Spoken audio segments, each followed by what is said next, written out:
नमस्कार, दृष्टि आईएएस के इन न्यूज प्रोग्राम में आपका स्वागत है।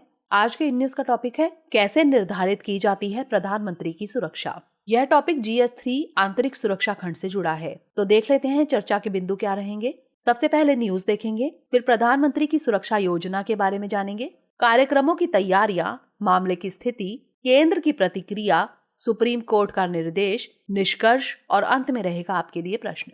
तो सबसे पहले देख लेते हैं न्यूज क्या है। बीते 5 जनवरी को पंजाब में आयोजित एक कार्यक्रम में जाते समय प्रधानमंत्री के काफिले को एक फ्लाईओवर पर 15 से 20 मिनट तक इंतजार करना पड़ा। किसानों के विरोध प्रदर्शन के चलते प्रधानमंत्री के काफिले को पंजाब के फिरोजपुर जिले के पास रुकना पड़ा था, जिसके बाद उन्होंने अपने कार्यक्रम रद्द कर दिए और इस पूरे मामले को प्रधानमंत्री की सुरक्षा में भारी चूक बताया गया।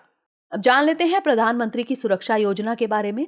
सबसे पहले देखेंगे इसकी पृष्ठभूमि। बीते कई दशकों में हमें प्रधानमंत्रियों की सुरक्षा में चूक के मामले देखने को मिले हैं। फरवरी 1967 तत्कालीन प्रधानमंत्री इंदिरा गांधी पर भुवनेश्वर में एक चुनावी रैली के दौरान ईंट से हमला किया गया।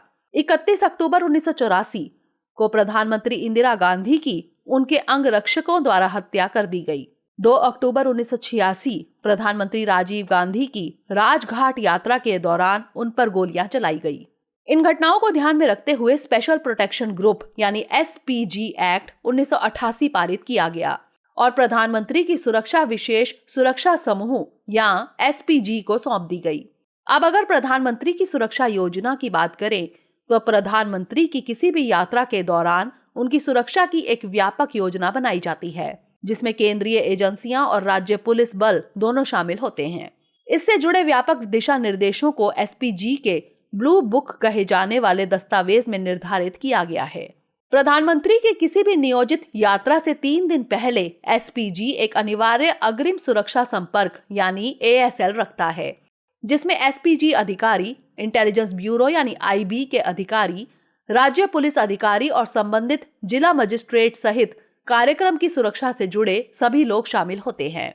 इन अधिकारियों के बीच प्रधानमंत्री की यात्रा के हर मिनट का विवरण और आवश्यक सुरक्षा व्यवस्था पर चर्चा की जाती है। सुरक्षा बैठक में प्रधानमंत्री के कार्यक्रम का विवरण, यातायात मार्ग, उपयोग किए जाने वाले वाहन, आयोजन स्थल की सुरक्षा, कार्यक्रम में आने वालों की तलाशी, अग्नि से सुरक्षा और मौसम इत्यादि के विषय पर ध्यान दिया जाता है। सुरक्षा बैठक समाप्त होने के बाद एक ASL रिपोर्ट तैयार की जाती है और इसमें भाग लेने वाले सभी लोगों द्वारा हस्ताक्षर किए जाते हैं। इस रिपोर्ट के आधार पर सुरक्षा के सारे इंतजाम किए जाते हैं। अब सवाल है कि अगर योजनाओं में अचानक कोई बदलाव आ जाए तब क्या होगा? ऐसी स्थिति से निपटने के लिए एक आकस्मिक योजना हमेशा पहले से बनाई जाती है। उदाहरण के लिए अगर मौसम खराब के कारण प्रधानमंत्री कार्यक्रम स्थल के लिए उड़ान नहीं भर सकते, तब सड़क मार्ग से एक वैकल्पिक योजना पहले से ही बना ली जाती है। मार्ग को साफ किया जाता है और सड़क पर सुरक्षा व्यवस्था की जाती है। यूपी के एक पूर्व DGP के मुताबिक SPG प्रधानमंत्री को सिर्फ नजदीकी सुरक्षा मुहैया कराता है। जब प्रधानमंत्री किसी राज्य की यात्रा कर रहे होते हैं तो समग्र सुरक्षा सुनिश्चित करने की जिम्मेदारी राज्य पुलिस की होती है। इसके अलावा सुरक्षा के लिए किसी भी खतरे के बारे में इनपुट प्रदान करने के लिए केंद्रीय खुफिया एजेंसियां जिम्मेदार होती हैं। हालांकि PM की सुरक्षा व्यवस्था कैसे की जाए, इस पर अंतिम फैसला SPG ही करता है। अब जान लेते हैं कार्यक्रमों की तैयारियों के बारे में। सार्वजनिक कार्यक्रमों, जनसभाओं, रैलियों और रोड शो के दौरान प्रधानमंत्री की सुरक्षा में पुलिस कर्मियों के अलावा सादे कपड़ों में सुरक्षा कर्मियों को तैनात करने के लिए एक SP स्तर के अधिकारी की प्रतिनियुक्ति की जाती है। विरोध प्रदर्शनों की संभावना के दौरान आमतौर पर स्थानीय स्तर पर खुफिया जानकारी रखी जाती है और ऐसे समूहों के खिलाफ निवारक कार्रवाई यानी प्रिवेंटिव एक्शन की जाती है। अगर कोई ऐसा योजनाबद्ध विरोध होता है जिसे रोका नहीं जा सकता है तो ऐसे मार्ग पर जाने से बचा जाता है। अब नजर डाल लेते हैं मामले की स्थिति पर। सवाल है कि आखिर 5 जनवरी को पंजाब में क्या हुआ था। पंजाब के मुख्यमंत्री चरणजीत सिंह चन्नी के मुताबिक प्रधानमंत्री ने अचानक योजना में बदलाव किया था और वायु मार्ग के स्थान पर सड़क मार्ग से जाने का चयन किया था, जबकि केंद्रीय गृह मंत्रालय का कहना है कि PM के कार्यक्रम के बारे में पहले ही बता दिया गया था।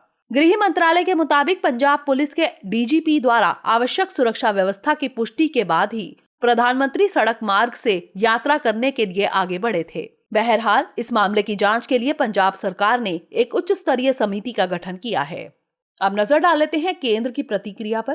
केंद्र सरकार ने इस पूरे घटनाक्रम को पंजाब सरकार और पुलिस की नाकामी बताया है। केंद्र सरकार पंजाब पुलिस अधिकारियों के खिलाफ विशेष सुरक्षा समूहों यानी एसपीजी अधिनियम के तहत कार्रवाई करने पर विचार कर रही है। एसपीजी अधिनियम की धारा 14 राज्य सरकार को पीएम की यात्रा के दौरान एसपीजी को सभी सहायता प्रदान करने के लिए जिम्मेदार बनाती है। इसके अलावा केंद्र सरकार ने मामले की जांच के लिए कैबिनेट सचिवालय के सुरक्षा मामलों के सचिव की अध्यक्षता में 3 सदस्यीय पैनल का गठन किया है। जान लेते हैं सुप्रीम कोर्ट का निर्देश क्या है। मामले को देखते हुए सुप्रीम कोर्ट ने प्रधानमंत्री नरेंद्र मोदी की पंजाब यात्रा से संबंधित सभी यात्रा रिकॉर्ड की सुरक्षा का आदेश दिया है।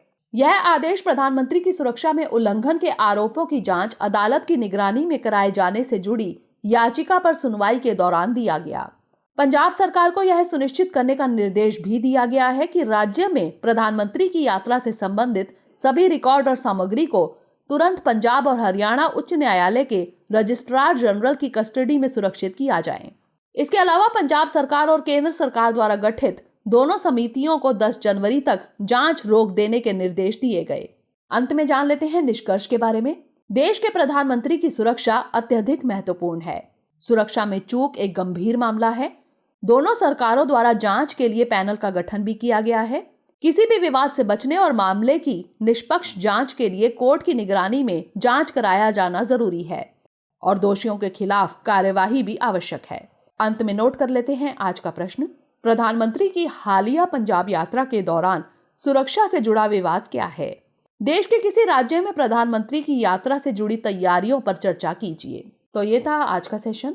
अगले सेशन में किसी नए टॉपिक के साथ मिलेंगे। तब तक के लिए पढ़ते रहिए एंड स्टे मोटिवेटेड।